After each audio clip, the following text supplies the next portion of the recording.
Good evening. I'd like to welcome you all to Albany City Council work session on Monday, October 25th, 2021 at 4 p.m. Would you please call the meeting to order and do a roll call, please? Yes, Your Honor. Mayor Alex Johnson II. Here. Councilors Olson. Here. Novak. Bartholomew. Here. Kopczynski. Here. Bessie Johnson. Here. And Smith. Here. 5 councilors present, Your Honor. Thank you very much. Will somebody let us know when Matilda, Councilor Novak pops in?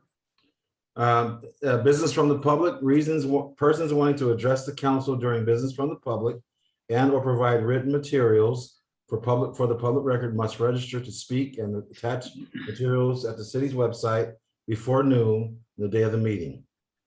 And there was none today. I verified there was none signed up to speak or information sent in. So readopting investment policy. Next on the agenda is readopting investment policy, risk management policy, financial policy, and Director Yeager and Steve Erlings and DM Woodring will be bringing that information to us. This is on your packet, pages 3 to 33. So Director Yeager. Good afternoon. Every year, the city reviews its financial policies, investment policy, and risk management policy. And we usually have our investment advisors and our insurance broker come and present to council. So if you have any questions about what we're doing, you can ask them. Tonight, we're going to go ahead and start with Deanne Woodring and from GPA, and she will be reviewing our investment policy with you. If you have any questions, please feel free to ask her. And with that, I'll turn it over to Deanne. Hello, it's nice to be in front of you today. I wish I was there in person, but we all know how that is. So you should have in your packets a memo from GPA, and I'm disabled, so I can't pull it up, but a memo from GPA on changes to your policy. So each year you're required by ORS to review your investment policy and provide it to council for that review. So as an investment advisor, I work with Gina to review any changes. You're very minimal this year. We're just kind of doing a little housekeeping and recommending to change and combine an asset class, a primary and secondary U.S. agency asset class. And that's, I had that separated and just recommending to put it back to the regular statute policy. So that will not affect any risk or any changes there and how we're investing the portfolio. And then the second change was to, let me get it here real quickly. Second change was to just add a delegation of authority into the policy under the investment officer. So just some fine tuning, and none of that impacts the risk or the exposures within the portfolios. So are there any questions on anything else within the policy that I can help address? Council, thank you very much. It's Deanne. Yeah, yes. So council, do you have any questions for Deanne? And screen sharing is enabled now. Sorry about that. And Councilor Novak just came in. Hello, Councilor Novak. You're mute. So Deanne, there's no substantial changes other than just paperwork or administrative type changes? Correct. Okay, that's the council. I have no other questions, council. Okay, thanks, Deanne. This will be coming back for approval on Wednesday's agenda item, or as an agenda item on Wednesday. So next we'll go ahead and move on to the risk management review with Steve Erlings with Hub International. Thank you. Again, I mentioned before we have 3 other guests, Darren Godfrey, Mike Godfrey, and Deidre Thiede, who are working on your account in the future. I'm looking at retiring at the end of the year, and Mike and Darren are taking over from the Eugene Hub office, and then Deidre has worked on your account for the last 5 years along my side. She took a year off to have her second child and is now back assisting us in handling your account. So I wanted to welcome them to the meeting tonight. I'm going to try to share the report and go through it so that we can, if I can find it here. There we go. Okay, are you seeing it on your screen now? No. Not yet. Okay, let me go back to Zoom.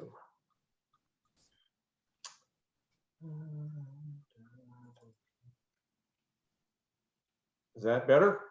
Yes. Okay. So we'll start off with the kind of summary. There was an update that I made today on the values, and I'll send this to Gina so she could share it. We had an appraisal done by City County of your property in October of last year. So your values are up to $266 million or $266 million from 234 last year. So they had an appraisal company review all the locations for City of Albany and do the reconstruction costs on it. So that's the big jump, was based on the appraisal. If you remember, we moved to City County in 2020. Travelers was giving us grief on the earthquake limit. So we moved to City County, save substantial dollars, and have your earthquake limit at $20 million now, down from $50 million, with a $25,000 flat deductible versus a percentage deductible. So there was some give and take in this, but again, I think we're providing adequate limits for your earthquake, and still a very large reduction in your premium and your deductible. Flood coverage, we have a $10 million flood limit, again with the $25,000 deductible. Boiler machinery, which includes all the electrical equipment and the water and wastewater treatment plant, included in there with a $5,000 deductible. Crime, we increased the crime in 2020 from 500,000 to $1 million. And we used to have 2 bonds for the city manager and finance director that we've included now under the crime coverage. So you have more limits, broader coverage, and lower deductible by moving it to City County. Tort liability, you in 2020, again, we moved from a annual aggregate for your deductible of $125,000 to a $10,000 per claim deductible. The reason we did this is that you weren't having a lot of claims, but the claims you were having were significantly impacting your budget. So we went to a per occurrence, which would again cap any one loss that you had at a $10,000 deductible versus having to pay a total of $125,000 in any one year. The liability, it follows that deductible program too. So it went from a $10,000 from $125,000 to a $10,000 per occurrence. Auto physical damage deductibles have pretty much stayed the same at $1,000 for comp and collision. We did increase your cyber coverage this year. You were carrying 500,000. We increased it to $1 million. Still with City County with a $5,000 deductible. Airport liability, we have a separate airport liability policy for a $5 million limit. And again, I mentioned that in 2020 we changed the public official bonds to be included in the CIS crime. You also have a voluntary accident policy to cover any of the volunteers that are other than the police and fire volunteers on a voluntary accident policy. This takes them out of the workers' compensation realm and puts them on a voluntary accident policy. Any questions on that coverage overview? Okay. Property. Can you tell me what page those are on in our agenda?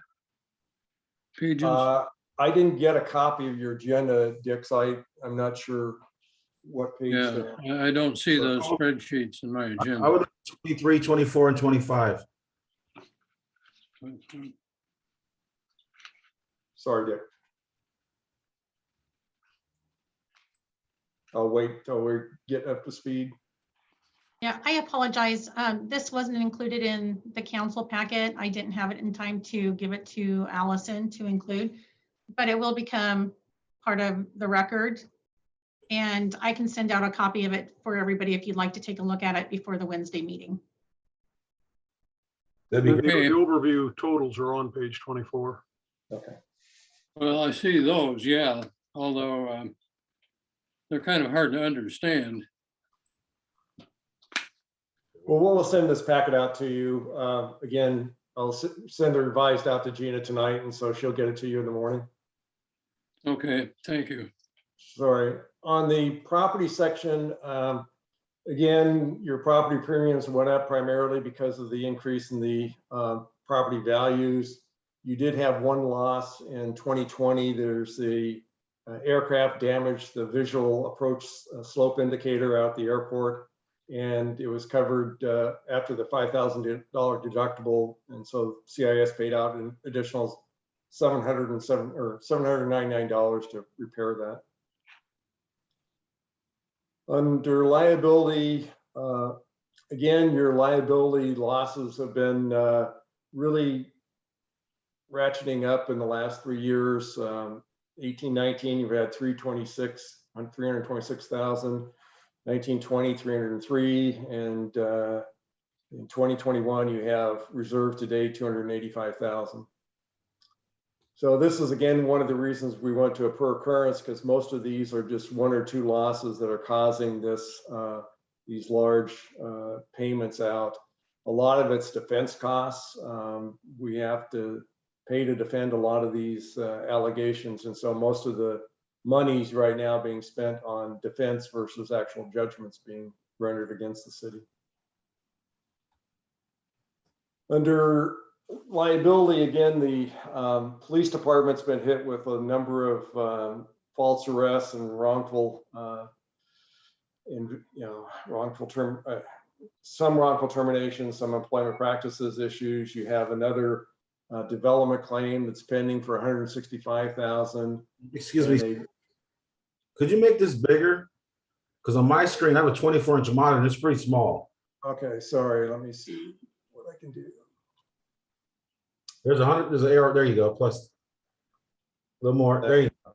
Thank you. Yeah, that's much better. Okay, sorry.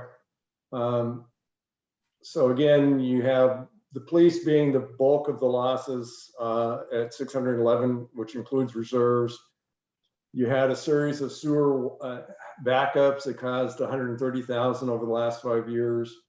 You have a pending employment practices loss in the engineering. It's really public works engineering versus utility building. And development has a pending claim, 165,000 for some development action that was taken. Under auto liability, again, you had kind of a bad year in 2021, a couple of different accidents that caused $95,000 in damage to other parties, including some bodily injury. So far to date, you haven't had any claims, but that was the bad year, was the 2021 year. Of that, public works was 58% of the losses. Police, 62,000, 32%. Fire and transit had some small losses. And auto physical damage, again, it's you had just one bad year, which was the 16-17 year, where you had a total loss to a street sweeper. So that made up the bulk of that loss year. You've had a couple of claims in the 19-20 period that also kind of creeped up 26,000 losses. By department, again, public works, because of that one loss, made up the bulk of the losses. Police had 11,000 and fire had 10,000. So overall, you have a, the average year is 22 claims per year. Average incurred amounts 256,000. Average per claim is 11,000. Again, when you take a look at the number of claims, general liability, 62 claims in that 5-year period of time, average around 12 a year. Auto liability, 25 claims during that 5-year period with an average of 5 per year.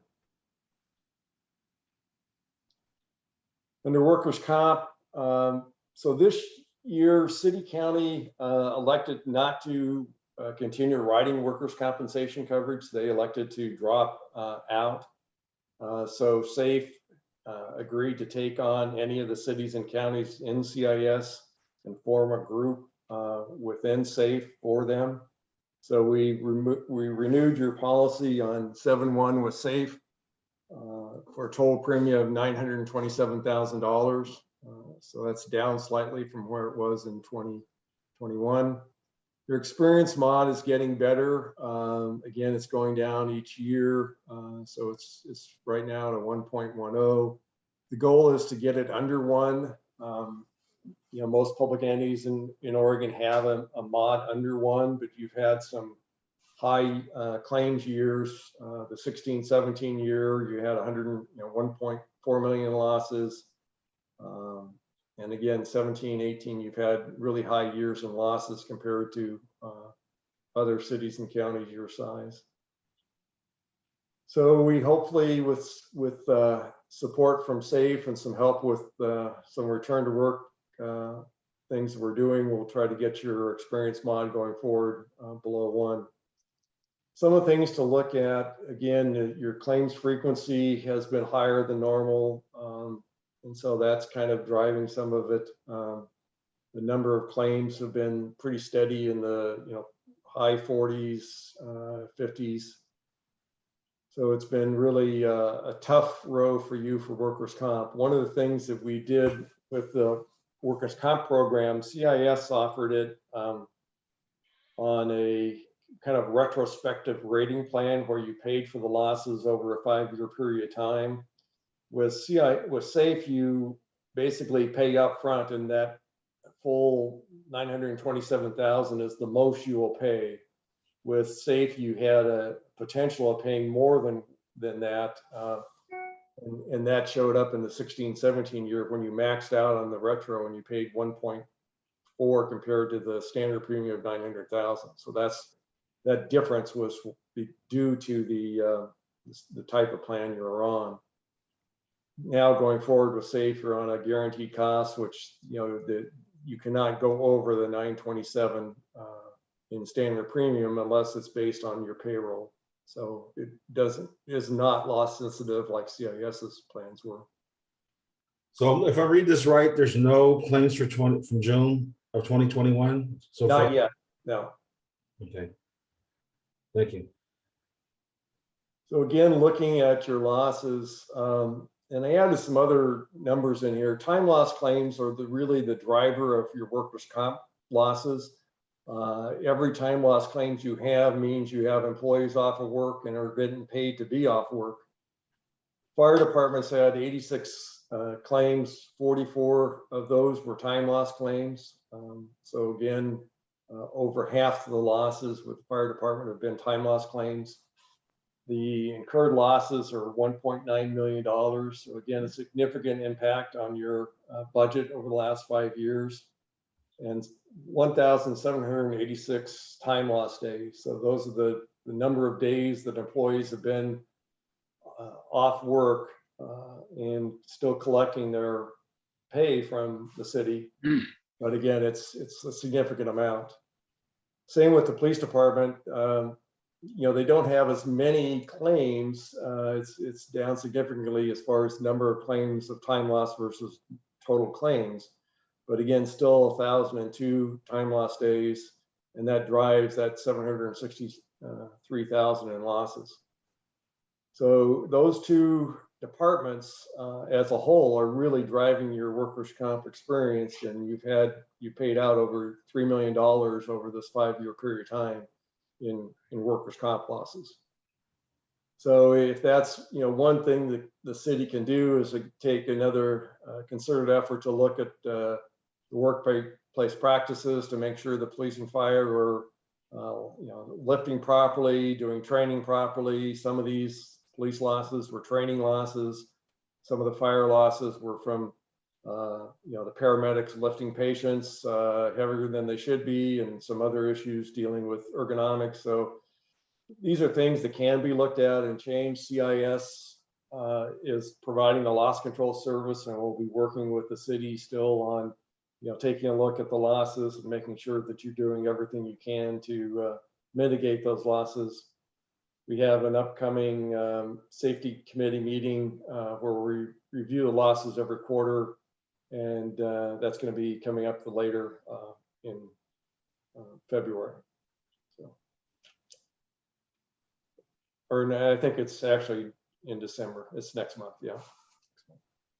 Any questions on that report? Yeah, Dick. How do we compare with other cities, and particularly police and fire, and our losses there? You're a lot higher than the norm for police and fire. Again, it's those two are high, but not as high as you guys are. It's, you know, the losses that you've had have been pretty consistent in the fire department. You know, a lot of it's just injuries from, you know, lifting, twisting, back and shoulder injuries. So there's a lot of motion in, you know, that they're not lifting properly. They're not setting themselves up for some safety issues. So we're looking at all those issues. And I think that, you know, Chuck, your safety officer with the fire department, has a good handle on, you know, what the issues have been. It's just been hard to get everyone on board to make sure that we can do the right thing and help preserve the losses. Do we have an aging workforce, or is it just patients are too heavy? Yeah, some of it's an aging workforce. We've added some, you know, better gurneys, better lifting equipment to help the fire department deal with the patients. But again, consistently over this 5-year period, you've just had a number of firemen get injured on the job, either paramedics or firemen fighting fires. Yeah. Counselor Johnson was next. Yeah, I think he answered most of my questions, but I was wondering, so is this over a 5-year period? Or is this just on 2021? It's from July 1st, 2016 to June 30th, 2000. So okay, so it's accumulation. It's a 5-year cumulative period, yes. Oh, okay, well that's not as bad, because I thought that's a lot of hours lost for the fire. No, I know they have. Yeah, this is I a know they 5-year have period of time. gotten. They've gotten the ambulance have gotten new Gurneys. gurneys and stuff. Yeah, so Right, right. I feel better now. If that's over a 5-year period, I mean, it's still not good, but it's not bad. So thank you. Again, your losses have been, you know, pretty consistent every year. You know, with unfortunately the time loss claims have been, the high was 20 per year in the 18-19 period. It's, you know, still, it went down in 1920, but then went back up. So it's been consistently, and then unfortunately the costs are really driven by the time loss days. Okay, thank you. Counselors, any other questions? I don't see Again, any. I'll supply this to Gina, and Gina can send it to you before your Wednesday meeting. All right, And if thank there's you. any other questions after review it, please let me know. Thank you very much, Steve.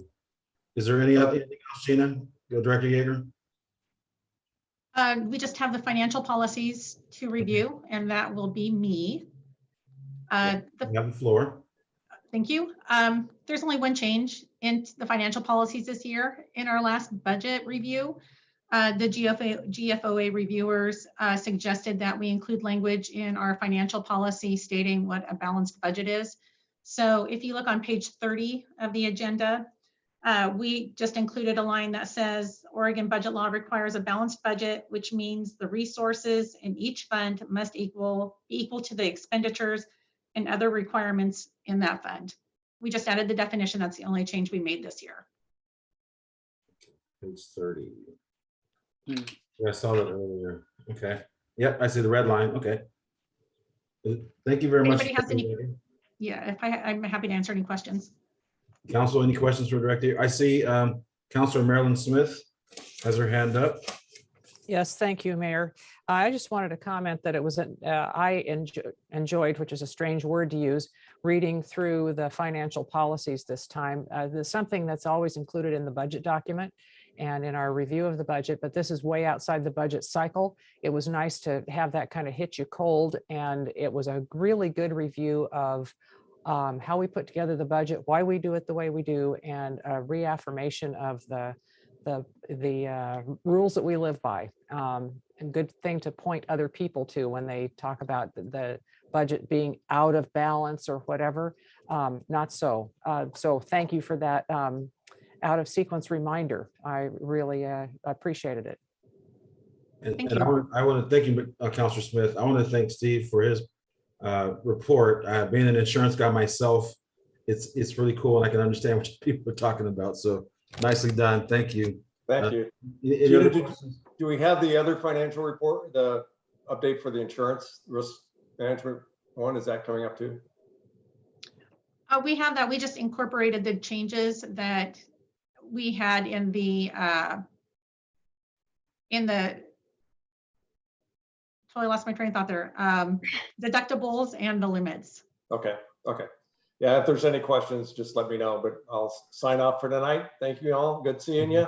Take care. Thank you, Steve. Retirement. Thank you. You're welcome. Thank you. Good meeting everybody. Good to meet you. All right, take care. Let me get back to my agenda and I'll get us back on track. Click. Oh, here we go. Next on the agenda is the transit route comparison or expansion with Barry Hoffman, a transit manager, I believe. Yes. Hello, can you hear me? Yep. Okay, great. Hi, Barry Hoffman. Hello, Mayor. Hello, Council. I am going to do a little PowerPoint presentation, so I'm going to share my screen here. And then I'll make sure to share this with, so you guys can have a copy as soon as I'm done. Good. So let's see how technology works. That. Now, the question is, which screen are you sharing? Oh yeah, okay, there we go. Share that screen. It's easy when you only have one screen. So you should see just a nice picture of the Albany Transit logo. Is that correct? Fabulous. Okay, I'm just going to go through some stuff. I was in front of the council at a work session in April. And at that time, I was inviting everyone to participate in the public engagement process related to this Albany Transit expansion. And so I'm back to give a report as to where we are and information sharing, and then where we're at today and where we're heading in the near future. Now the question, can I get it to work? Hey. Okay, so the STIF, no, this doesn't seem right. There we go. Okay, the Albany Transit Development Plan. So in 2018, we had a development plan. The development plan was developed in conjunction with the MPO's Regional Transportation Plan, or RTP. And Nelson Nygaard was a consultant group that assisted with the original development of the transit development plan. And there is a link on the city website that leads you to that development plan from 2018. So I think I get to hit it twice. Ah, look at that. So since then, there is additional funding that has come from the state for transit. In 2017, the Oregon legislature created the STIF, State Transportation Improvement Fund. STIF is 0.1% payroll tax collected by the state and distributed to public transit agencies through what they call qualified entities, or QEs. For us, the QEs are Lynn County and Benton County. STIF funding is a dedicated funding to expanding and preserving Oregon's public transit services. And for reference, some of you are not great at math and neither am I, but if you earn $100, 10-cent tax goes to this fund.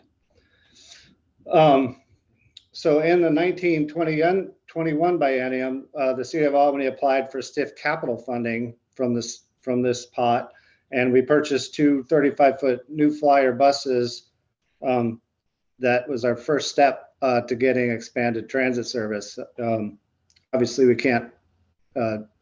couldn't do anything without equipment, so we needed the equipment first. And you may remember the smiling buses from the last time I was in front of you. We're very proud of the new equipment, and so far they are running reliably. So yeah, we're real happy with these buses so far. Total cost of the buses, for 2 buses, was $1 million, about $520,000 each. The STIF funded $515,000. The Federal Transit funded $416,000, and the Albany Equipment Replacement Fund funded $109,000, about 10% of the cost of these 2 buses. And equipment replacement funds are planned funds used for purchase of buses, usually used to match a federal grant. In this case, it did match the 5307 federal funding. Just trying to make sure you have the full picture. In this biennium, the 21-23 biennium, STIF, we applied for STIF operational funding. Since we have the buses, we applied for operational funding. And Lynn County allocated $450,000 a year of the biennium. Benton County allocated $75,000 a year for the biennium, and 5307, we pledged $100,000 to match a portion of the STIF funds for this expansion. So in essence, the Albany Transit Service expansion is funded 100% by STIF and FTA funds. There's no city general funds going to the expansion of the service. Pardon me while I have some fancy spins. There we go. So AMPO staff, Albany Area MPO, has been working with Albany Transit staff, myself, Chris Bailey, and others on the Transit Development Plan implementation. As we started looking at the 2018 plan, it was pretty clear that we needed to, after we dusted off the plan, we needed to go back to route planning and kind of start all over again. Nelson Nygaard was brought on by the MPO via competitive process to help us finalize the route development and the public outreach. I think in 2018, the routes were a nice picture, but when we started to try to take that and put it to real life, it was not working very well. So we brought Nelson Nygaard in. I should say the MPO brought Nelson Nygaard in and helped us with this, getting the transit routes developed. So we've been working with them throughout 2021. And I was in front of you and invited you for public input. I hope some of you were able to get online and do the public input. We had this out on buses and had it on the website, invited as many people as possible to participate in the survey. It was interesting results. None of the 3 route scenarios that we presented at the time really rose to the top. So we got kind of stuck in between a couple. One was definitely not wanted by the people who responded, and the other 2 were about 50-50 each.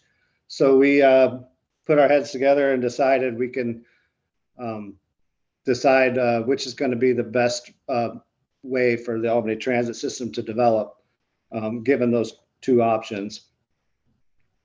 I also had the pleasure of attending Farmers Market in August, beautiful day in August. I saw at least a couple of you at that Farmers Market, and we generally had some great feedback. A lot of folks who I talked to that day had come from larger cities, and we're happy to see the map that was presented there, which I'll present to you in a moment. And they were real happy to see something that looked a little bit more like a transit system. I got a lot of, now this looks like a transit system when I had them, had folks talking to me that day. Just to wind back a little, the existing Albany transit system has been, has looked like this for a long time. Predates me by far. And when it was developed, it was a pretty great system. and it ran pretty well. Over time, it's kind of clunky. It's two big loops that go one bus in one direction. And if you get on at one end of town, you can get to the other end of town with transfers, but it's a lot of riding out of direction. If you're trying to get to Walmart, you might have to ride all the way to downtown before you get all the way back out to Walmart. So that's kind of a downfall to these old routes. And also the system was developed, I believe, in the 1980s. And believe it or not, traffic has increased since then, especially out in that Walmart, Costco area. And we have trouble a lot of days keeping this route system working on schedule. The drivers work really hard to do that, but it can be really tough at times. And so I'm going to kind of pause here. Hopefully you can see it well enough. This is our planned new Albany transit routes. And I'm going to just kind of let you all absorb this while I talk a little bit about it. Basically, what we've set up is the 4 routes, the red, the blue, the green, and the purple, to all meet up around the mall area, Target Fred Meyer. It's centrally located to the city. So from that point, we could reach call it the 4 corners of the city in what we would describe as linear routes. The 3 routes still serve the Albany Transit Station, and the Albany Transit Station, or the train station, is important as an important connection to the larger system, not only the Lynn-Benton Loop, but the Amtrak, the Lynn Shuttle, the well, not Greyhound, the Bolt bus when it was running. I don't think it's running anymore right now. Anyway, so one thing you can see is that these routes are mostly what you might call an out and a back route. Ideally, they'll have a bus stop on either side of a street. So if you're heading out to, I'd like to pick on Walmart. If you're heading out to Walmart from where you are and you're on the blue route, you get on and then it delivers you to Walmart, and you get off. You don't have to ride the whole loop to get back to where you're going, and other destinations in town. So let me see if I covered anything. I think it's important to mention the red route, which is the one that goes out to LBCC, because that LBCC is a large driver of ridership, a large partner with us. And so we've made it so that all the routes can connect to the red route, and the red route can connect to all of the other routes. It's a little complicated, but so that you can get to and from LBCC from any of the routes without a very long wait out in the cold. So that's part of what we designed into this system. And I will move on. So I just wanted to highlight, kind of zoom in on some areas. One thing you may notice is that the routes here are, the green route in particular doesn't go up North Albany past Hickory Street Park and Ride. One of the things with the help of the consultant group was designing the system, the new system, around transit supportive areas, areas with high percentage of low-income households, destinations, and jobs that are more likely to generate transit usage. And unfortunately, North Albany, above Gibson Hill and up by the fire station, just doesn't. It does. There are people who use the system up there, the current system, and so, but the new system is not planned to go up the hill, so to speak. That was done on purpose. The east side of town, we're expecting explosive growth out near the Timber Ridge area. Lots of, I guess, planned developments south and north of that turnaround out there by Timber Ridge School, the roundabout. And so we have a couple different routes that are going to reach out and touch that area. One that goes basically from that area down, the blue one that goes down to the shopping centers, and one that goes from the shopping centers all the way into back to downtown, so that folks living out there will have access to both of those options. And also you may notice that the red route has service down Geary Street, which we've never had before, even though we knew very well that that area of Geary Street would be what you might describe as a transit supportive area. Down Geary and across, I can't remember if that's 24th or 28th, and then back up Hill Street. And then I just wanted to show that even though the LBCC, there's no direct route north to the train station, the brown or the tan route there is actually the Lynn Benton Loop. And the Lynn Benton Loop will fill in that gap all day and all night, bringing folks up to the train station.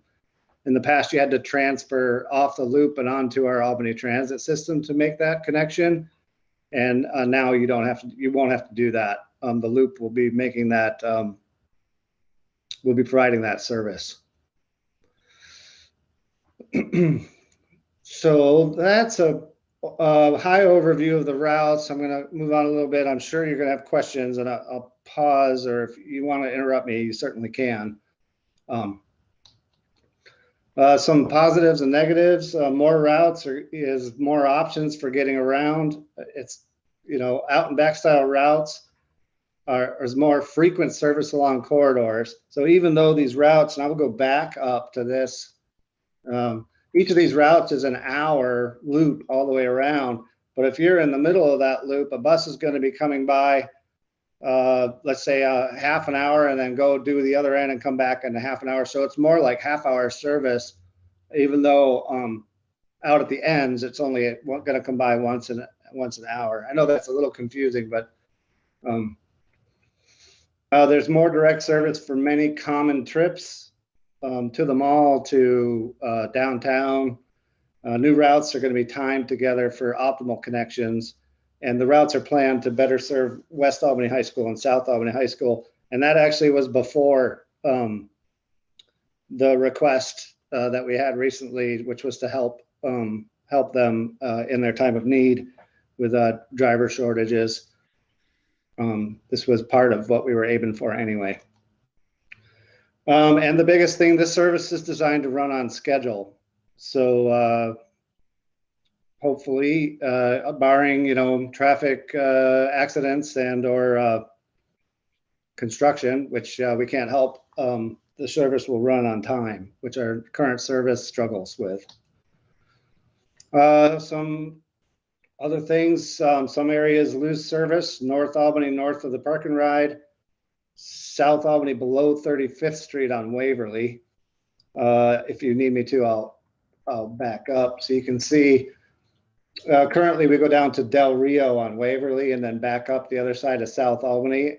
But the red route, the way it's designed on paper, is to not go that way and instead go on 35th Street and 34th Street. This is one thing we talked about a lot, and this route on paper and in the computer is pressed for time. But if we happen to find out that it's not, that's one spot where I was pretty keen to try to dip south and go back to Del Rio if possible. And it's just a matter of timing. We won't know until we get running this, if we're going to have time. Sorry. Some bus stops are going to need to be moved or eliminated. There's areas that we just don't go in the new route system. And then new bus stops, will need to be created. A downside to that is that all new bus stops must be ADA accessible. That's not a downside at all. It's actually great. It's accessible, but it does create a need for investment, sidewalk investment, and potentially, shelters eventually, or benches, depending on how much use a certain particular stop gets. But everything that we can't just, the old days used to be able to just plunk a sign in the ground in the dirt and call that a bus stop. And those days are gone. So everything has to be ADA accessible. The system might be more confusing for some passengers to navigate. I think there's going to be a learning curve for all of us. Once we get using it, it looks a lot more like what Corvallis Transit is using. And if we're running on schedule, people will be able to navigate it pretty easily. Which brings me to real-time bus information. If you haven't already, go online to your service provider and download Transit app. Transit app is this little green symbol. And the thing to the right is actually a screenshot from my phone this morning, sitting at my desk. And it told me that I have Albany Transit Route 2 was 3 minutes away and Albany Transit Route 3 was 3 minutes away. And if I wanted to catch the Costa Valley bus, that was 18 minutes away. It's extremely handy when planning trips.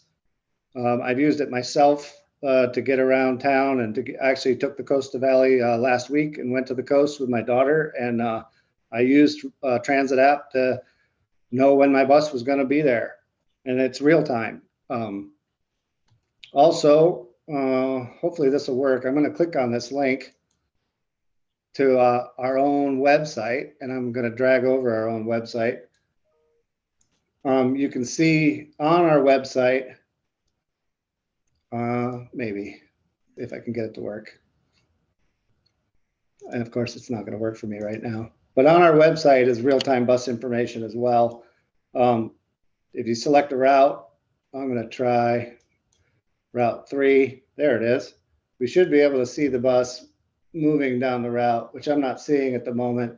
Sometimes it takes a minute or two, and I'm not going to waste your time, but it takes a minute or two to pop up. But you actually will see your bus in real time on the map, which you can also do from that Transit app. Transit app is a third-party application. Now I'm going to close that out and get back to my presentation. Almost done here. So what changes? Our old system was 2 routes. Our new system will be 4. The number of buses needed to run it on our old system were 2. Excuse me. And our new system is 4. Service hours per day, we're going from about 20 service hours a day to about 48. Driver FTE required, our current system requires about 2.5, and we're going to go up to about 5.5. The annual budget jumps from $817,000 in 2019 to about 1.45 million in 21-22. Just reiterating, the budget increase is covered by STIF and FTA, and also the service expansion is budgeted in the current Albany Transit budget. We have the grants. As soon as I can get this service running, we can reimburse from the grants to pay ourselves for the service that we're offering. How close are we? So the routes are ready. Route timing, coordination, bus schedules, design is in progress. The transit operators need to be trained, and some of them we need to hire, which, as you know, is not an easy task these days. We're not an exception to the rule. We're just playing in the same pool as everybody else. Our benefit package is attractive, however, so if we're offering full-time work, I believe we'll be okay attracting employees. Our existing transit operators need to be trained on the new routes. We have to create shifts to go along with the schedule. Obviously, bus stops need to be moved, created, or closed. The public needs to be informed at minimum a few weeks ahead of time, ahead of the implementation, news releases, websites, social media, onboard announcements, flyers at bus stops. We have to get the word out. And then we have to send the schedule to Google so that all those fancy real-time bus stuff works for folks. Expanded service coming this winter, 21-22. That's the plan as of now, and that actually ends my presentation. So I'll take any questions. Okay, thank you. Thank you, Barry. Counselors, do you have any questions? I see Counselor Johnson first up. Okay, thank you. Yes. Barry, is this is it gonna be Monday through Friday, Monday through Saturday? You may have said it, but I missed it. No, thank you. Actually, I appreciate that. Monday through Friday. Okay, And it's about roughly around the same hours of service we provide now, 6:30 a.m. to 7 p.m. approximately, depending on where in town the bus actually ends. Could run a little bit later depending on how it ends. yeah, hopefully the new routes will assist people in getting to work, because, if you can't trust getting there on time, you can only use that excuse so many times. So hopefully this will help people. So great presentation. Thank you. Thank you. Thank you very much. Councilor Novak. Yes, Councillor Johnson asked the one question that was burning in my brain, but I also want to say that I really appreciate the fact that the costs are covered.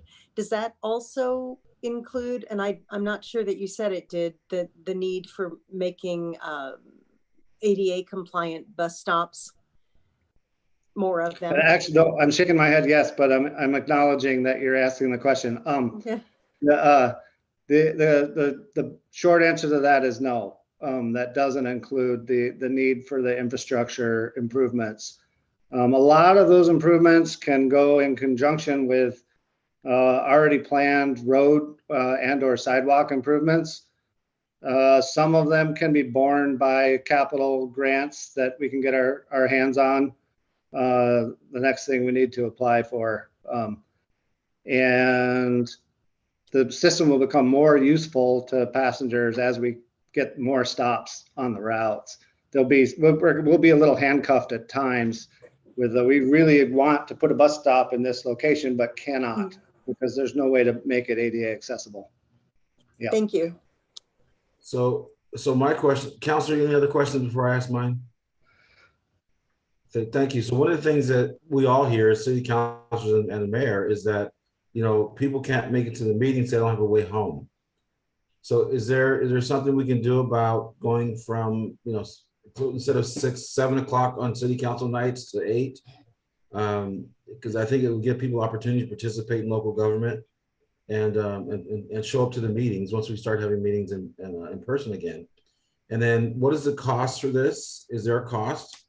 And if that is the case, then we need to get that out as soon as possible, because we haven't seen anything on the council to approve a number or anything like that.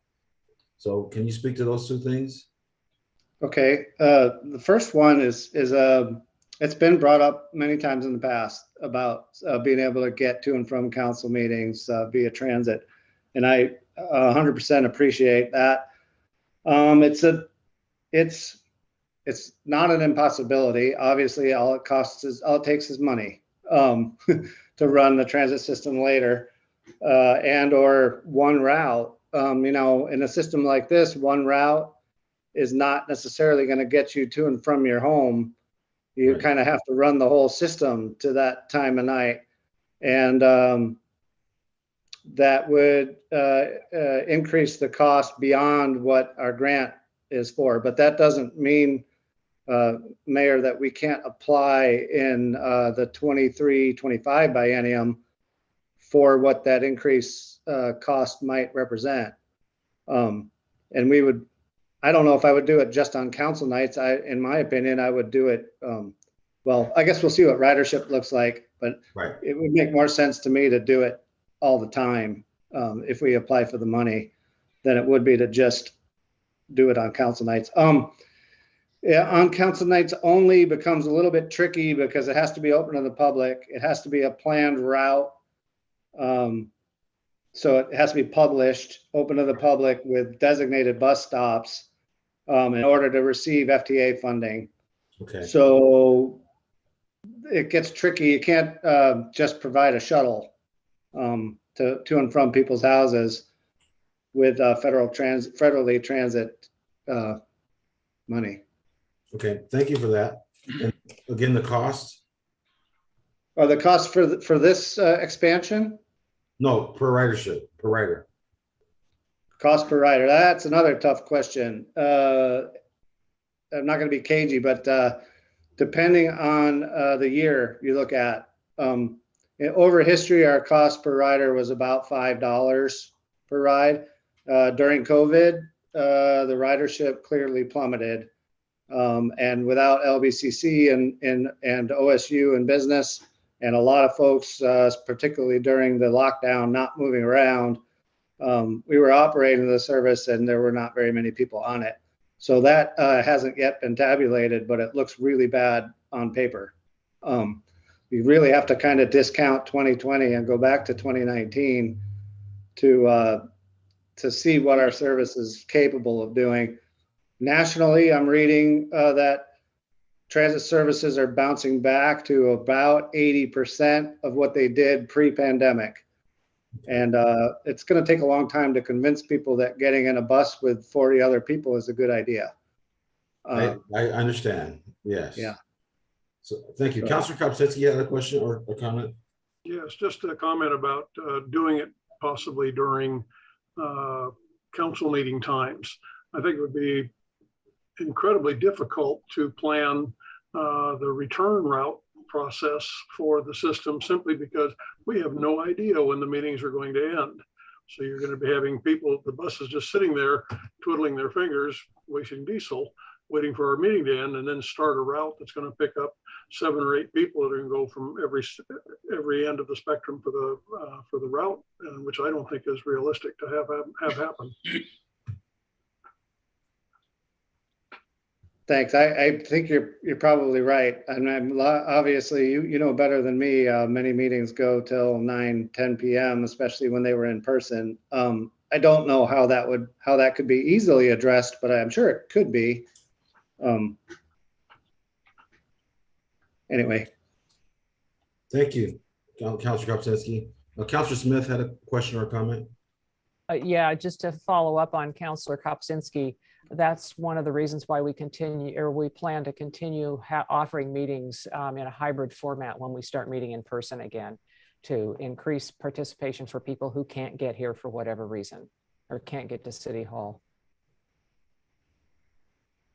Thank you. And I will say, as a citizen, I appreciate being able to be in my pajamas and watch the council meeting if I want. And also the school board meetings, which have been interesting to watch.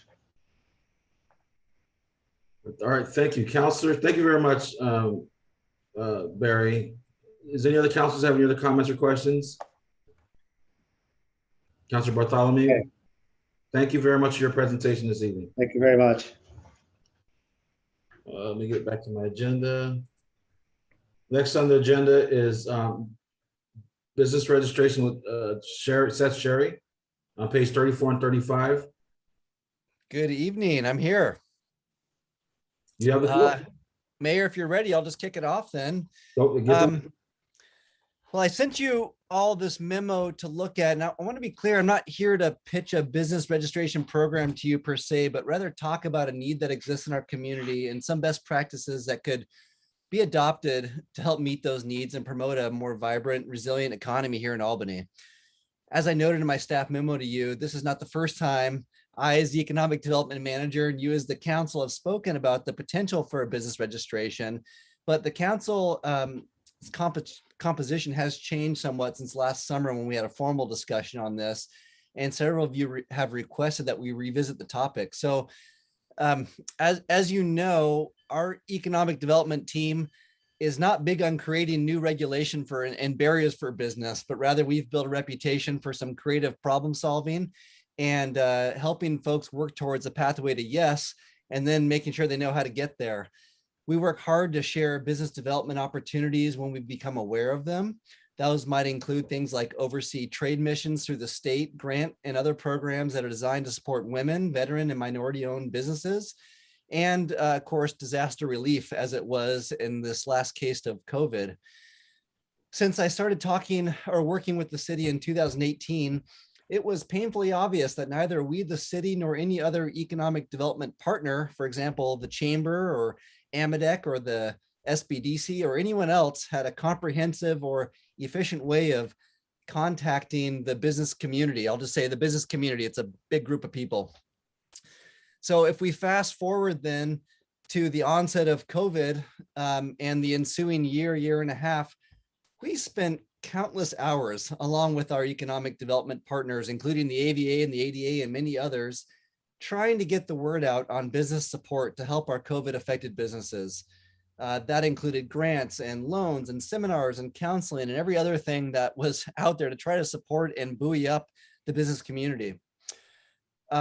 We could not at sometimes give money away. We were inefficient in reaching that community because we had no good way to do it. We would do Facebook posts and email lists and articles in the paper and live stream. Marilyn, I think you and I sat and did a live stream on the Facebook early on.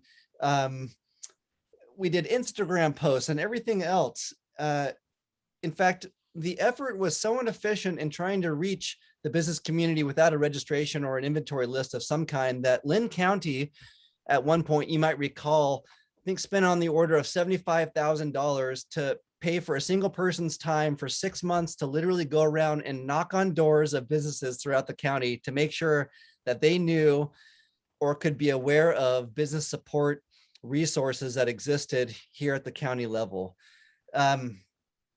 So with that context in mind, I'll just refer back to the second paragraph of my memo that you have. And it stated that a stronger and more efficient connection between businesses and the city in which they reside creates a foundation for a stronger, more resilient business community. A business inventory program that does not implement any new regulations will work to strengthen connections between businesses and the business support partners, improve fire and life safety efforts, and create a simple forum for businesses to connect with the city agencies when needed. In my memo, I gave you a pretty long list of very tangible benefits that a registration would create. And let me just highlight a couple of those. One would be an improved ability to connect new and expanding businesses with economic development resources, including technical assistance and funding. In the good times, and in the bad times, the same sorts of things exist when we have shocks to our system, such as COVID. But make no mistake, that won't be the last shock to our system. It could be natural disasters or other, disease-related things. This is not a once-off experience. Another benefit: avoidance of unnecessary expenses for new businesses. Prospective businesses would check in with the city for a comprehensive list of municipal requirements and guidance before planning their startup costs. And related to that, a clear path to the Community Development Department to discuss planned renovations or expansions on new construction prior to investing. And I think Matthew Ruckers is here. If you want to talk about what becomes almost an annual experience of somebody buying a chunk of land or leasing a building, thinking they can do something there that's not an appropriate fit, and then sinking their life savings into it. It's just a really sad thing that hopefully could be avoided with a more clear line of communication with that business and with the community development folks. Something we certainly want to avoid as often as possible.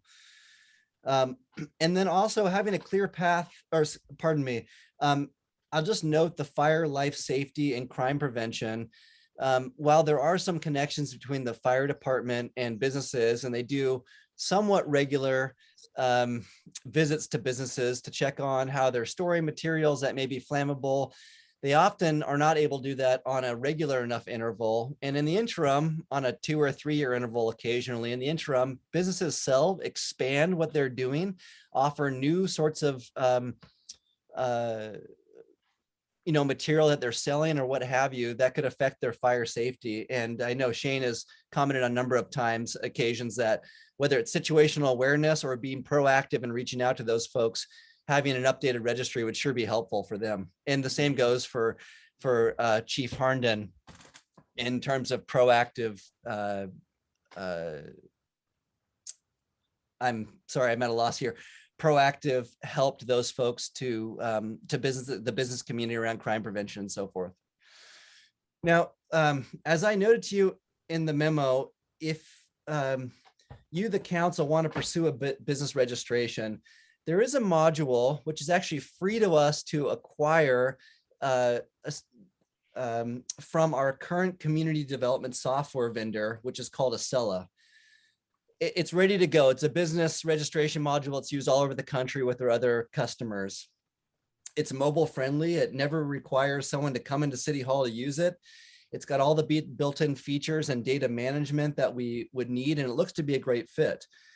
there are costs associated with that particular module, not in acquiring it, but sort of maintaining and making sure we can do something with the data year over year, which I noted to you as well in the memo.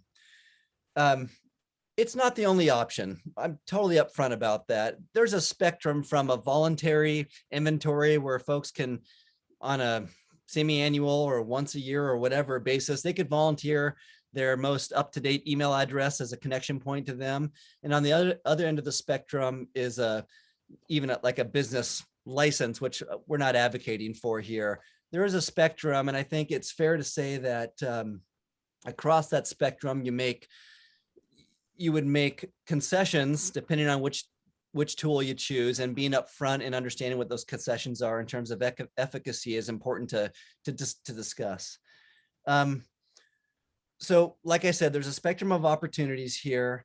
And with that, frankly, Mayor, I'd pass the time back to you and happy to answer any questions, with the caveat that there's lots of good questions to be discussed here.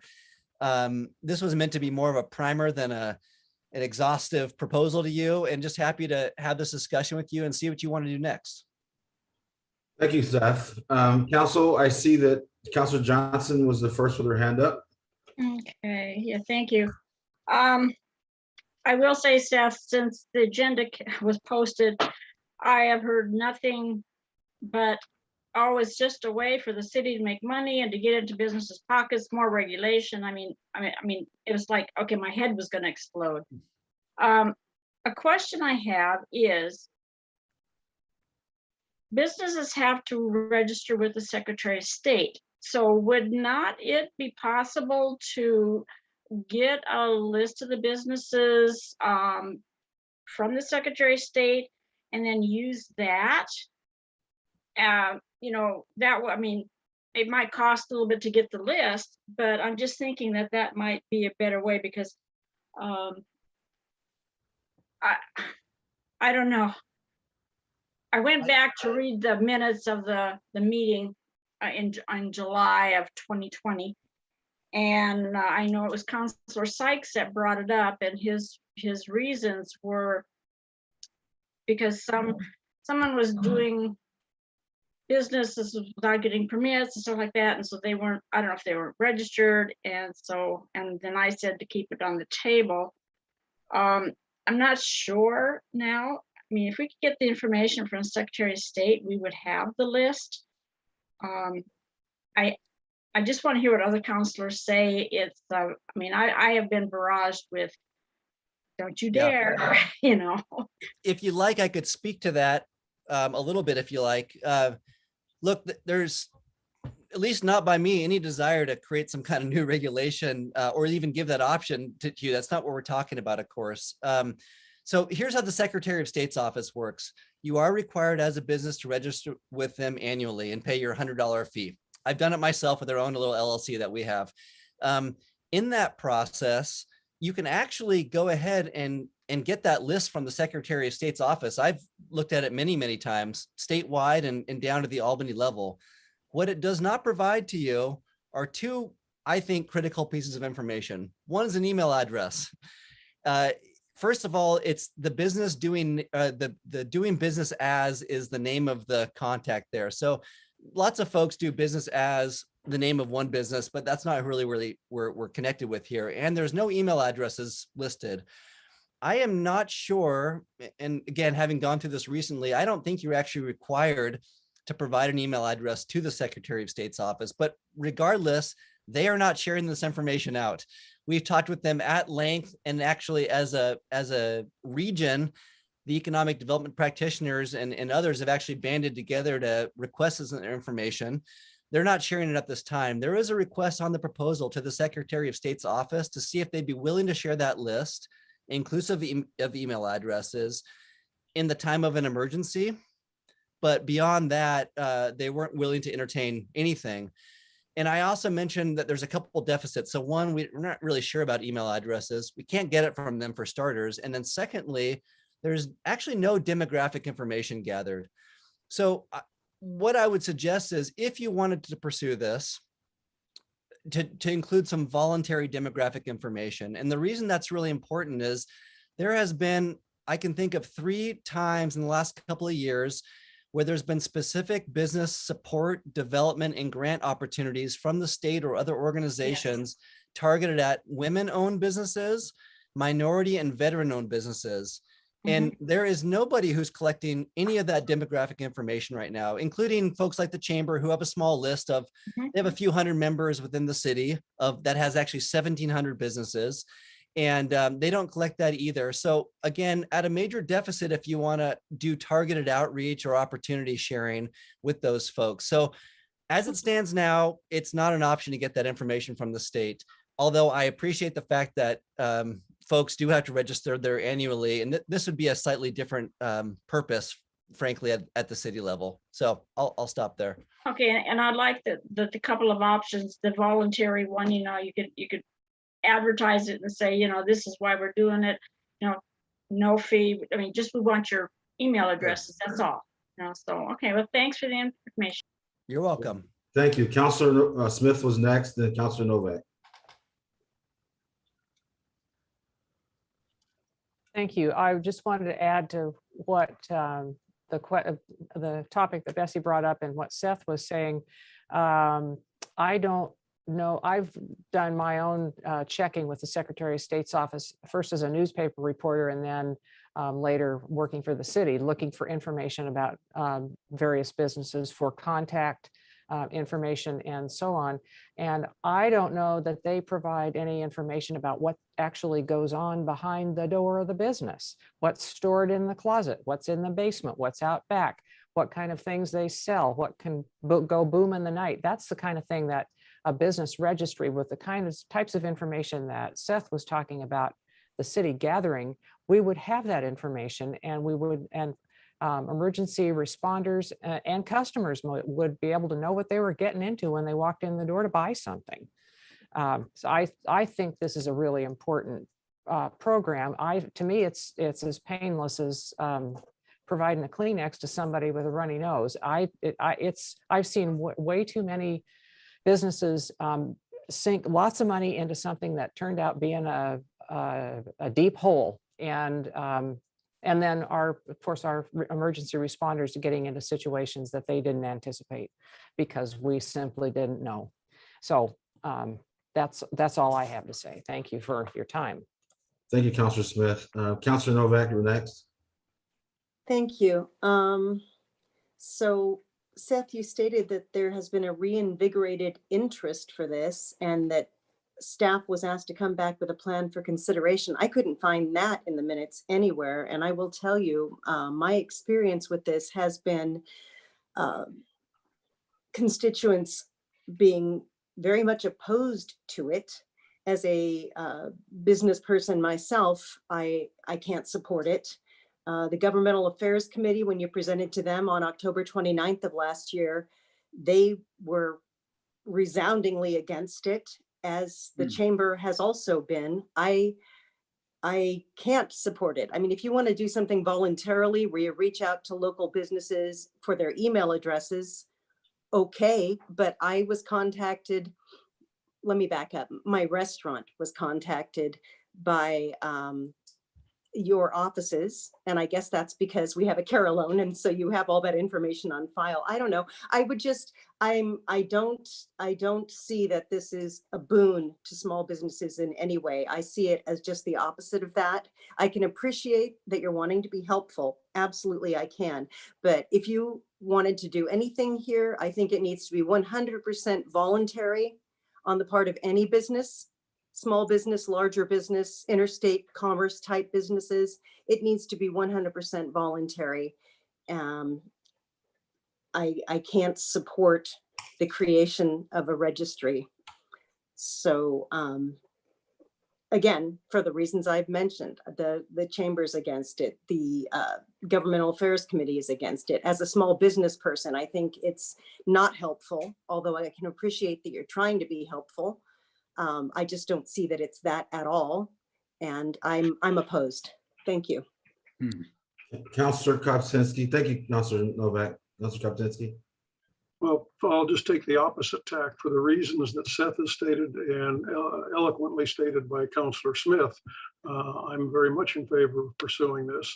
And had I still had my business, I'd be one of the first in line to give all 100% of the information I have for my own personal business when I had my computer store. So that's all I'll say at this.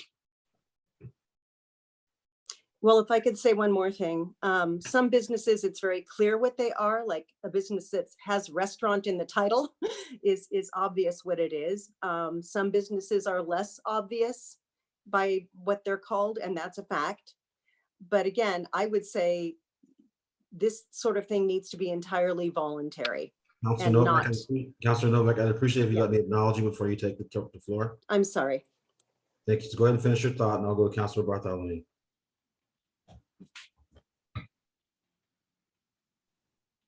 You finish your thought? Okay, Councilor Bartholomew. I'm just curious about what information would be collected and how it would be stored or disseminated. Just some of those things, those protocol things, because that would be helpful information. I saw in your presentation all of the reasons that it would be used, but I didn't see the, what kinds of information would be collected. So thank you. Well, Councilor Novak, thank you, or Bartholomew, excuse me. I appreciate that comment. I think probably it's captured under, there isn't a program. The point is to talk about the opportunity and how you'd want to, as a council, want to move forward. And I think we can get down to the nitty gritty of some of those questions you just asked about what information is captured, how it's stored, and how it's used. You have all discretion there. But if you're asking for a basic proposal right now, I would say minimum amount of information possible to be collected. So it's both easy, efficient, and really, I think demonstrates the fact that there's no desire to create some oversight and regulation here at all. This is about sharing of information and having an efficient pathway to communicate with the business community. That's it. We can get down to some of that. If a SELA and that business registration module you wanted to move forward with, that actually gives us complete control over controlling those data fields, what is captured, what's not captured. There's total flexibility there. Thank you, Councilor Bartholomew. Seth, Councilor Johnson was next. Yes, and I don't know who said it, I'm sorry, but when you're talking about what businesses have on inventory and you don't know what they have in their closets, you don't know what people have in their houses. So that's a stretch. I don't think that, I'm hoping that that's not where we're going with this, because that would be a total overreach, in my opinion. I don't know. It just seems like we want the best for people, but if there's a business and they're doing things that aren't right or have things that might not be right, it's their responsibility. I don't think the city needs to be getting all this information. I mean, if it's just to get the name and the email so that they can be contacted, that's different. But if you want to go any farther, I just don't think it's right. Thank you. So any of the councilors have any comments? Councilor Olson. Yes. With the lack of phone books and so forth, it seems to me that it might be handy to have a list of the businesses here in town. So if you wanted to contact them, you'd have a way of doing it, for God's sakes. I had a couple of stray dogs running around the neighborhood this morning, and the neighbors were worried about them. So I thought, well, I'll call Safe Haven Humane, see if anybody's missing a dog. Well, I looked in the new CenturyLink phone book. I couldn't find Safe Haven anywhere. Well, I tried to look up Reed's. Reed's isn't in the new phone book either. So I saw a 2011 phone book, and I got I was able to contact Reed's and get Safe Haven, but they weren't answering the phone yet. So I finally had to call the cops. I don't know if the cops ever caught the dogs or not. I never heard back from them. So it's hard to get information these days. And while it seems to me the cost is kind of high to do it with this way of doing it, I have mixed emotions as to whether to do it, but it might be a good idea. So thank you, Counselor Olson. Counselor Novak, did you have another comment? Okay, the Counselor Yes, sir. Novak, Counselor Yeah, I just Novak, and Counselor Johnson. Counselor Novak, go ahead. I just wanted to mention to Counselor Olson that the internet comes in pretty handy when you're looking at businesses. Yeah. And I appreciate Counselor Johnson pointing out what she did just now with her comment. I just can't support this. Thank you. Thank you. Counselor Johnson? Yeah, I just wanted to mention that the chamber, and my husband and I were members for years, and they do put out a business directory. So I'm thinking that you could probably just call the chamber and ask for the directory. I'm not sure, but we would get one automatically because we were members. So I don't think we got one last year because we dropped our membership. So anyway, that's just an idea. I thought we were all automatically members of the chamber. I think the council is. I don't know. Okay. So Counselor, what would you like? Could I ask? Go ahead, Counselor Novak. Thank you. I'm sorry. I had an interruption right as I was starting to speak and it threw me. I meant to ask who would have access to the list as well. And that's a concern. Yeah, well, listen, again, this is completely in the council's purview to make those decisions. Again, if you're asking me right now, I'd say for internal use only. But again, up to you. Thanks. I might Would also they be just considered internal?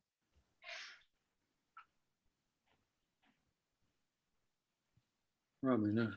So I didn't hear that. So what I understand is that it will be just the city staff that would have access to it? If you were asking me right now, I'd say absolutely that would be the purpose, to be used as a conduit for information. But again, Mayor, that's your choice to be made, how you'd want to use that information. Well, I think Councilor Novak's concerned about access. I would be too. Yeah, okay. So Council, would you like to hear more information about this on Wednesday night or a following meeting?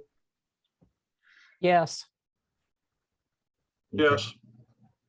I guess I'd like to hear more from businesses, whether they'd like the idea. Yeah, I haven't heard from a single business owner or business person who's in favor of this. No, I haven't either. Thank you. Not one. Sorry to say, but all you're going to hear are the naysayers. No, that's not true. I've had people speak out in favor of things as well. And that's not true that only naysayers reach out, sir, with all due respect. Okay, thank you. So go ahead, Seth. I might also just note, when we first talked about this last summer, I was encouraged and happily went and spoke with the Chamber's business affairs or government affairs group. I don't know if it represented the whole group at the time. And in actual fact, we had a great discussion, and I'd say it was a mixed group. There was folks who were resoundingly against it for any number of reasons, one including the fact that even if it came with a nominal or free charge right now, it could be used as a vehicle to charge essentially a tax in the future by a future council. And I appreciate that sentiment. I really do. However, there was others who said it makes sense. Others who said it would make sense to charge a fee if it covered only the administrative costs of it, but not as a revenue generating tool. There was a mixture of feedback there. But I have no doubt that the majority of people who have spoken out so far to some of you have concerns about it. If you wanted to speak or hear some feedback from businesses who, again, we work with regularly, who recognize the value of having a connection with the city, we could furnish those as well if you wanted to in the future. Councilor Olson. I'd like to suggest that we wait till we can have real public meetings and invite the public to come in and talk about it and then make a decision. So council, what would you like to do? I got one person saying, wait till we have more public meetings. I agree. Yeah, I agree with Counselor Olson. If that, yeah, about having it before the public. There's no rush. No. Right. Counselor Kopsinski. Counselor Smith. Yeah, we are before the public. We're hybrid meetings. We will continue to have hybrid meetings. I have no qualms about saying we are having a public meeting. How many people are here? Let's see. 21. 21 are on this call. Okay. There's also people watching on YouTube as well. 21 out of 50,000. But 21 includes us. That's right. And many times that's more than we have when we actually have in-person meetings. Well, I still feel like there's no need to rush this. So I agree. The city manager has some comments. Just wanted to make it clear, Mayor, that what you see on this screen is only the people who are participating in this meeting. There are many more that are watching on YouTube, on city streaming. Thank you. So council, I got three that said they want to wait. I got roughly three. So Councilor Bartholomew, Smith, and Kopsinski, what would you like to do? Bring it back for more discussion later, not necessarily Wednesday. I'm with Counselor Kopsinski. Okay, so we got three. We're gonna postpone it for maybe next month. Sure. Okay, so Seth, can you bring something back next month to us? Yeah, is there something in particular you could give me a little guidance on what it is you want me to bring back? I mean, we could talk about the structure of a potential program. We could get feedback, but what it would be helpful for you? Council? Councilor Kopsinski, wait. Dick, Councilor Olson, Councilor Kopsinski, Councilor Johnson, and Councilor Olson. Who's first? I can say bringing back a listening session for people outside of our group here that wish to discuss it and give pros and cons and let them weigh in at that point in time. Okay. Councilor Johnson? Yeah, I would say to delay it and bring it back at a time when it's very clear on the agenda, what, kind of like tonight, so that people are aware of that it's going to be on. If we can wait until we can actually meet in public, I think people feel a little bit better about, coming to the council chambers and talking rather than on video. But, so just, I would say just delay it, maybe even till next year. Thank you. Councilor Olson? Yeah, I think that's, I'd like to wait till we're meeting in public in the council chamber, and we can see what the reaction is with the public. Yeah. Councilor Novak and the Councilor Bartholomew? Yes, agreed. I want to wait till we can meet in person in chambers. Councilor Bartholomew? And to answer Sean, I'd like to have a little bit of structure of what the program would be, what information it would collect, and maybe some feedback from selected businesses on what they're feeling about this situation. Having all of that information is going to help us make a decision. So Matilda, Councilor Novak, go and put your hand down. We already responded. Thank you. So my position on this thing is I don't like dragging things out. It's before us. So if next month, if you can bring those things back to us or even early December, I greatly appreciate it. Tabling something for another 3 months is counterproductive to the flow of business in this city. And we should be more efficient with the way we conduct the city business, and also more efficient with our staff's time. So I'd like to get this one rectified either in November or December as it says, Director Sherry or Manager Sherry can get it done. That's my thoughts on it. And so I'm for moving it forward before, and public meetings is probably not going to happen for a while. So we can't delay business because people can't meet in public. We may not have that. And so this is the way we do business now. This is where we're going to continue to do business until things change. And so I'm delaying things because people can't meet in public. People know how to get a hold of us. I answer my phone whenever anyone calls. I get emails just like you do. Business still has to go on. So that's my thoughts. Thank you, Director Sherry, our Counselor, Mr. Sherry. We'll go ahead on to the next agenda item with Director Ikanoa. Oh, can you hear me out there? You're a little far away, it seems like. Oh, yeah. Not any better? I can try and speak up. I will do my best to project. I was a theater minor in college, so maybe I can use some of those skills. Anyway, I'm here to talk about the Albany Parks and Recreation ADA self-evaluation and transition plan, and also the citywide self-evaluation and transition plan. What I can say is, since being the ADA coordinator for the city, I felt a little bit like I am trying to drive a car while also trying to work on the engine at the same time. It's been a little bit wild and hairy when you're trying to build a system for citizen feedback while also getting citizen feedback. It's been a little bit challenging, I will say, but what I want to talk to you about is at the November 7th meeting, and I apologize, I was hoping to bring it to you at this upcoming meeting on Wednesday, but it's going to wait until November 7th. I'll be bringing the request to expand the contract with our current ADA consultant, Meg, to include both the Park and Rec self-evaluation and transition plan and the citywide self-evaluation and transition plan. And Meg is a company that we've already engaged in September 2020 to start work on a public works right-of-way plan.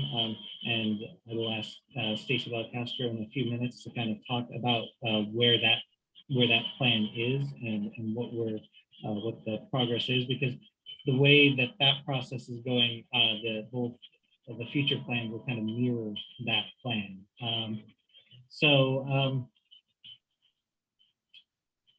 I guess that's you know, as you know, when I said, like, I was driving a car and trying to repair the engine, for me the expansion to the expanding of the contract with Meg is kind of like, will be helpful for me and the entire city, kind of like taking our car to the mechanic to get it fixed, to get us up to speed, to make sure that the systems are in place, both structurally, but also, you know, and again, I want to emphasize that this touches all aspects of the city. So it's not just sidewalks and curbs and the physical stuff. It's the way we do business. It's the way we hold meetings. It's the way that the citizens interact with us. And it's the way that internally that we also treat our employees and how we handle employee requests for accommodations. So this is a very big project, and it's a very important project. The expansion, it is an additional cost. The staff, 124,000 of this was budgeted for in the previous budget. There's an additional 46,000 that the city that departments are kind of cobbled together, I'd say, to help pay for the additional citywide expansion. But you know, that cost, while maybe high, I don't think that's high considering what value this has going forward for us to help protect us from possible litigation, to help make sure that the city is safe for our citizens. Most importantly, I mean, that's really, as I mentioned when I came and spoke to you back in August, you know, roughly a quarter of the citizens of Albany fall into some sort of protected class within the ADA. So it's very important that we're addressing those. And I thought it was wonderful when Barry was speaking earlier, talking about the need for the ADA accessibility of all the bus stops. It is a challenge because it certainly makes things a little more difficult, but it also it's absolutely necessary in everything that we do. So before I go, I will ask Stacy Belcastro if she would kind of provide an update on the public works aspect of where we are and where we're going, and open it up to any questions. Sorry, from Stacy. Council, Stacy, do you have a report? Yes, I do, Mayor. Thank you.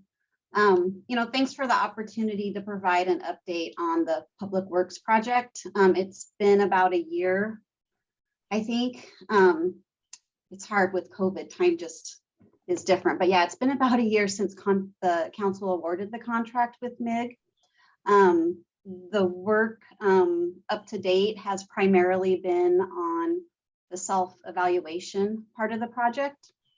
MIG has completed an evaluation. They've spent time looking at public works engineering standards, our construction specifications. They've looked at all of our detailed drawings. They've looked at the public works content online on the city's website. This is all being done to identify if there's barriers to accessibility. They also met with all of the public works, or not all, but a good portion of the public works staff. They provided a presentation, and then they gave staff a questionnaire just to identify I guess gaps in our knowledge on ADA to see what we have to work on.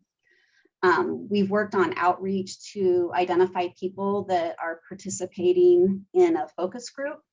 We've had one meeting with this group. It took place in June. And at this meeting, the consultant, MIG, they discussed the process and the different components that were necessary to complete the self-evaluation and transition plan for the right-of-way. During the meeting, we worked with the group to also talk about what's working well in Albany, what's not working well in Albany, and then just some challenges that they face in the right-of-way. A lot of the work that's been taking place has happened out in the field. The consultant and city staff have been working to evaluate and measure crosswalks, sidewalks, ramps, the pedestrian push buttons on our traffic signals, the street furniture, transit stops, the marked on-street parking, all of this information. They actually were able to use an app on their cell phones. And so they collected the information using this app, and then somehow magically we worked with GIS staff. It gets integrated into a database and is available in this, or will be available in the city's GIS, which is pretty cool. So we'll be able to use this tool moving forward even after Public Works project is complete. What's been happening recently is MIG is just putting together a report that's going to summarize all this information and evaluation that's taken place. And I heard that I could be expecting the draft report this week, and then we will get the focus group back together to meet, review the report, collect feedback from the focus group, and also get their input on how to prioritize addressing the barriers that are going to be summarized in the report. I think this meeting will probably take place sometime in November. Let's see. Okay, and then the second part of this project is the draft transition plan. And we will be working on this plan following this meeting with the focus group. What has to be in the plan is pretty prescribed. It has to include a list of barriers. You have to describe methods to address removing the barriers. And then you also have to have a method to prioritize the barrier removal, and then planning level cost estimates and a schedule. We will also be holding a third meeting with this focus group. That's probably going to be taking place in December or January. And that will be the purpose to get their input on the draft transition plan. This will be followed with posting the plan for the public to review and comment. And then finally, we will be presenting the plan to council and asking for your review and approval. So I think it's a brief summary, but it's the end of my update, but I can answer questions as well. Thank you, Stacy. Is there meeting minutes that the council can review of past meetings? Yes, there is. So there was a meeting with staff that we have a summary of, and then we've also had one meeting with the focus group, and I can provide those meeting minutes to council if they would like to review that information. Thank you. Council, do you have any comments or questions for Stacy? Councilor Bartholomew? I'm curious about the advisory group because I heard that there were just a few people in the first meeting. Are there going to be more folks available in the next meeting to get feedback from? Sure. So the first meeting, there were 5 people that participated, and I also had concerns expressed by at least 2 members of the group that they didn't think that it was representative enough. And so I have continued to do outreach, and having library director Eric Eichenau in his role has helped a lot because he's developed some contacts. I can share that 2 additional people have volunteered to participate in the focus group. I also have some new contacts. I have a contact with, oh my gosh, I'm gonna get this name wrong, but oh, sorry. I did write things down just in case I got messed up, but so yeah, the Oregon Commission of the Blind. And so they have some clients here in Albany, and they're going to share information with these clients.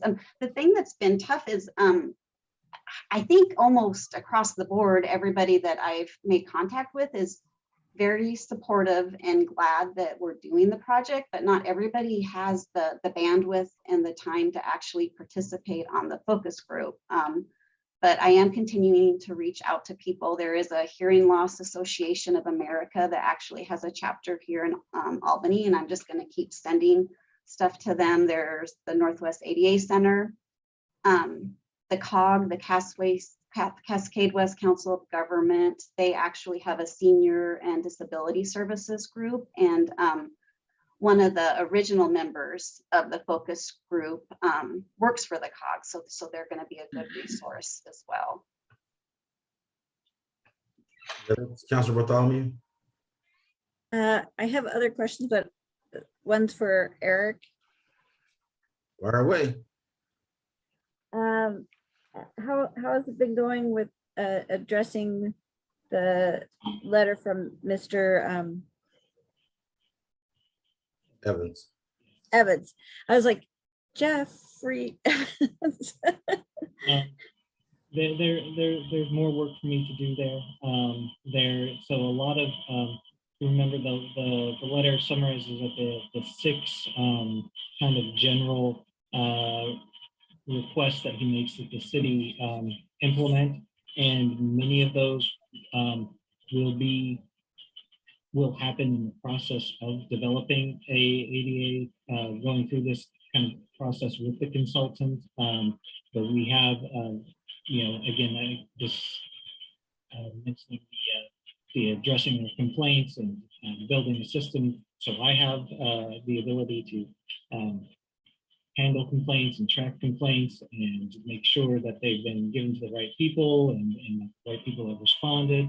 That's all the process that's kind of in building that we need to do.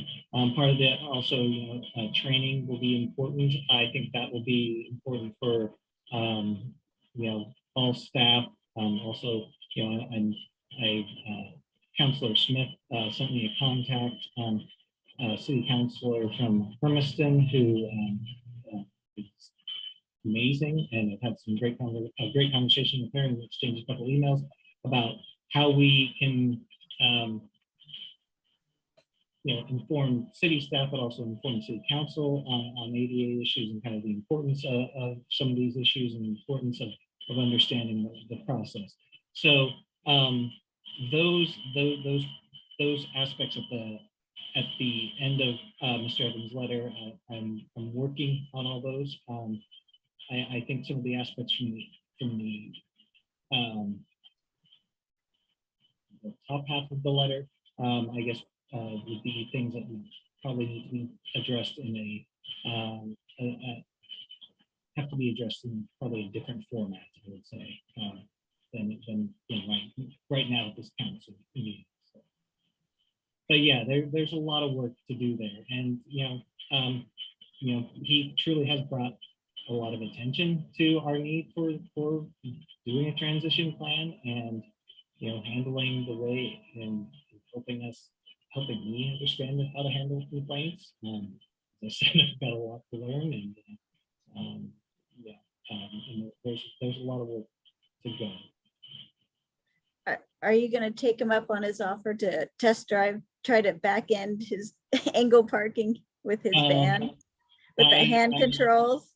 It's funny. I joke with someone else. I leave all the technical parking to my wife to begin with, so I probably wouldn't feel very comfortable doing that in someone else's automobile. But no, I mean, and I understand that issue from that perspective, and it's just a matter of what kind of some of the advice that what city staff has seen, and also what the ODOT and how ODOT has weighed in, and also well, I guess not really, but other agencies, and how that particular issue isn't necessarily addressed. Yeah, but it's interesting. Thank you very much. Any other questions, Councilor Bartholomew? And one last one. Okay. Councilor Smith after that.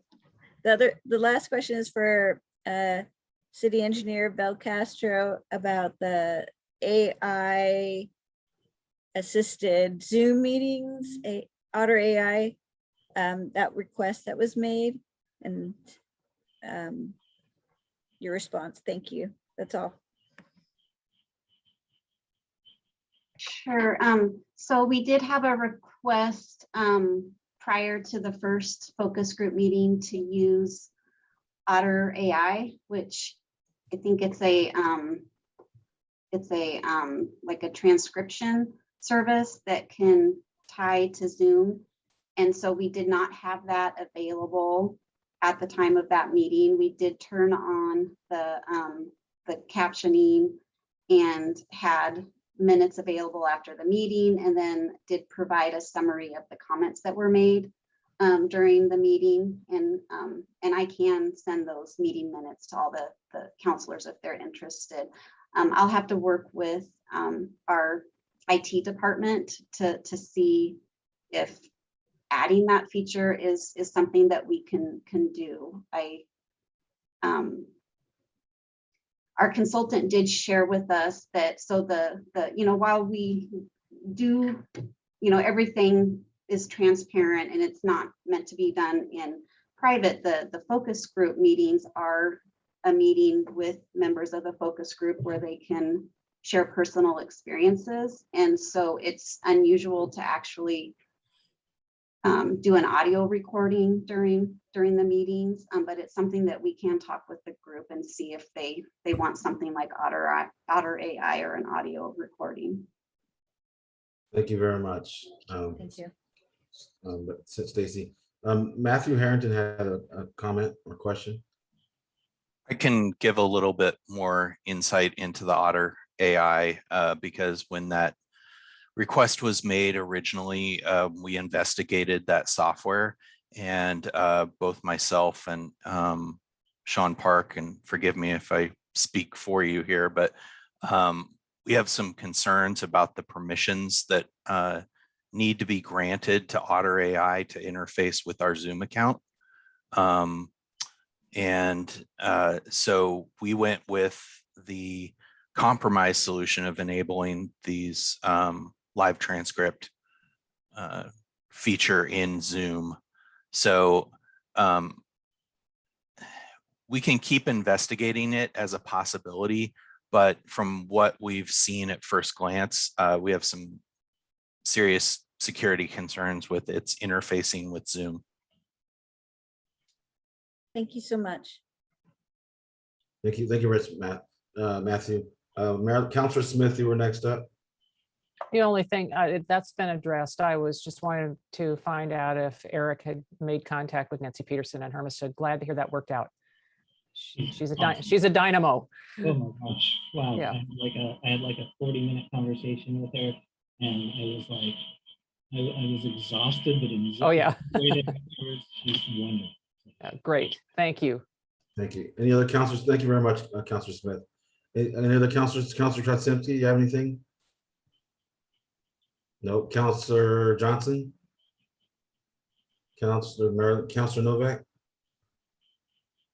Councilor Olson? I wish we could get Mr. Eichenau a better microphone. I have a very hard time understanding him. I apologize. This was working fine earlier. Yeah, I apologize. I switched it out even. So. Well, we have a guy for that. We're for the city. So are you there in the library, or where are you talking I'm from? in my office at the library. Yeah. Yeah. Well, it seems like the library ought to have the best of all possible equipment. Or acoustics as well. I agree. I agree. We should have. Okay, well, let's see if we can do something about it, Matt Harrington. There you go. Thank you. We're already on it. Don't worry. Okay. Thank you. I see Sean Park has his hand up. Go ahead, Sean. Thank you, Mayor. We have a new mic headset combo heading Eric's way as we speak. I like it when the packet comes together. Well done. My thoughts on the issues that ADA has been the law for years for the land, and the fact that we're still having discussions about should we do this and should we do that. We need to do something, and we need to do it in a judicious, as we can afford it, manner. And I hope that you get support from staff and the city employees to make those implementations. And we got to figure out a way to pay for it, whether it be grants or investment from individual parties. But we need to make it happen. And I look forward to your results and look forward to those meeting minutes. And I'm hoping you don't burn out. Need you around for a while. So, but well done. Thank you very much. It's council. I think that's it. What would you like to hear from Director Eichenau? Anything else?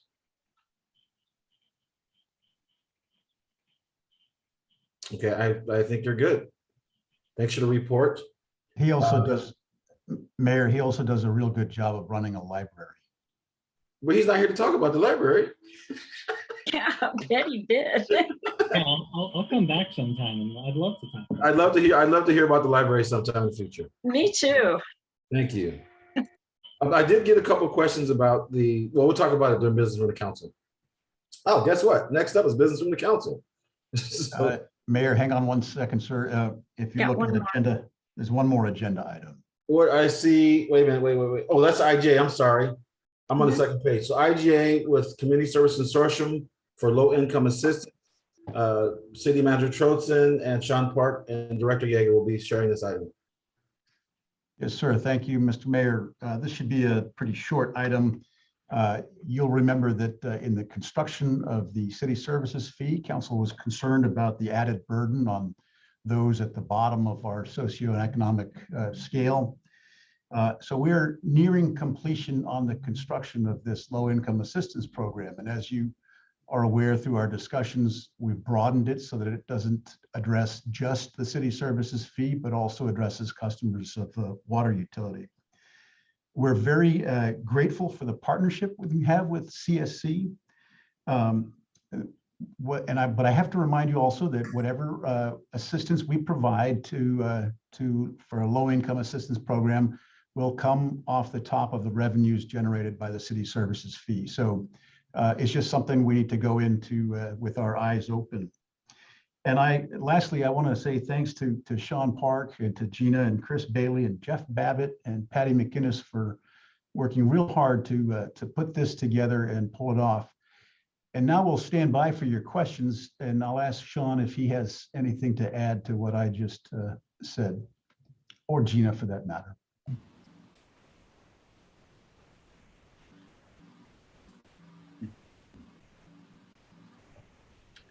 Council, do you have any questions, or is Director Yeager going to speak, or Sean Park? They're standing by for your questions, Mayor, but the memo speaks for itself, and you may have, when you looked it over, generated some questions, and they're ready to answer them. Council, do you have any questions? I didn't have any personally. I think it was spot on. Sean. Okay, if no questions, Mr. Mayor, this will come back on Wednesday for your approval, and I believe it's on the consent agenda at this point. Okay, thank you very much. Council, you guys are good with that? I see thumbs from I see heads nodding. Bring it back on Wednesday, please. I greatly appreciate it. Okay, next up is the business from the council. Oh, Councilor Bartholomew, wait till I finish up, huh? Go ahead, you're killing me. Go ahead, Councilor. Are you ready for me? Are you, or this was about the IGA or business from the council? Business from the council. I'm waiting for you to finish. Oh, fire away, since you got. Oh, okay. Let's go. Okay, great. We have an affordable housing task force. And I am trying to get my person, I have worked diligently on finding a person to be able to engage, and my person is not in, has shown that they're not in the city boundaries. They're just barely outside of the city boundaries. And so I'd like to make a case for my person. For one, for commissions, we have a city charter that says they have to live within the city, but this is a limited duration task force. And so it doesn't have the same regulations that other ones have. And, you know, we're supposed to get residents, but this person is just barely outside the city, but they are an active part of of Albany. The Carnegie family has been in Albany for, you know, decades, and is heavily involved in the city. I have not received any applications from others, even though I have solicited other applications. And she brings, the most important part about it is that I've known her for almost 4 years, and she brings a good perspective. She's a younger person, which we don't have I don't think we have that demographic in our task force currently, and has some extraordinary ideas about, you know, ways to engage with housing that are different than a lot of members, a lot of the average. She is a homeowner and a landlord and a farmer and all of those things. And I think that her perspective would be great. And above that, the city staff has supported this appointment, and because of what she brings to the demographics. So I'd like the council to consider this exception to the residency piece. Counselor Johnson. Thank you, Counselor Bartholomew. Yeah, and I can appreciate Counselor Bartholomew's, wanting to get someone out. We went through this a few years ago. The airport commission, we allowed them to be outside the city. And then it was decided that that really wasn't a good idea because they're, they don't really pay taxes to the city and this and that and whatever. And I know Counselor Smith has a couple of, okay. The council said that try to find it in your ward, but if you can't, you can go outside of the ward. And Counselor Smith told me when I hadn't found mine yet, that she had 2 good applicants. And so I really want to stay inside the city limits, because if we do it, it's going to be, it's going to open Pandora's box, trust me. Counselor Novak. Thank you, Counselor Johnson. Counselor Novak. Well, I do respect what you just said, Counselor Johnson. I want to point out that Counselor Bartholomew mentioned this is not a full-on commission. It's a limited time only task force. It's not a commission. It's not an ongoing thing. This is, it's going to have an end point. So I am okay with it for that reason. And because the description that I've heard, I still don't know what the first name of this individual is. I know the last name Carnegie, and I'm well familiar with that name in this town as a family that's been here for a long time. But again, I don't have a problem with going slightly outside city limits when it's as the situation is what it is. A limited time. And also, I guess, because I had asked for your consideration with regard to my applicant for the HRC. So I'm willing to give grace on this. Thank you, Counselor Novak. Any other counselors have a thought? Counselor Smith. 2 things. I'm familiar with the person Stacy's talking about because she spoke at a public hearing or another council meeting within the last 6 months. And I was very impressed. I thought we need to hang on to this person. She's young, she's smart, she knows what she's talking about apparently. And so I'm encouraged to hear that. I have the same feelings about people outside the city limits, but I can go with the limited task force thing, particularly given overwhelming qualifications, I guess.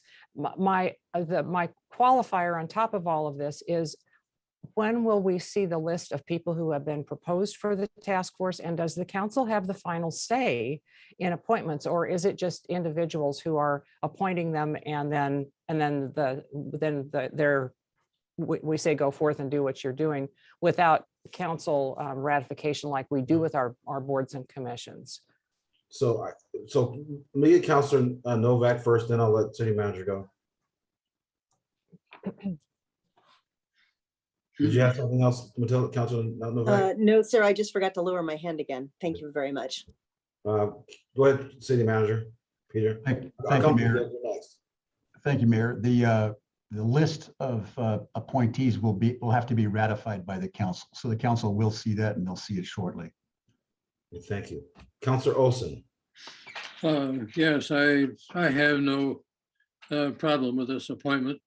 And I'm under the impression that our rule that we adopted is that you should adopt or appoint people in your ward, not necessarily that you must appoint people within your ward. So I'm fine with this appointment. And so, thank you very much, Counselor. Any other counselor I have a quick comment. Does everybody give me a thumbs up if you're okay with what's going on with Counselor Bartholomew?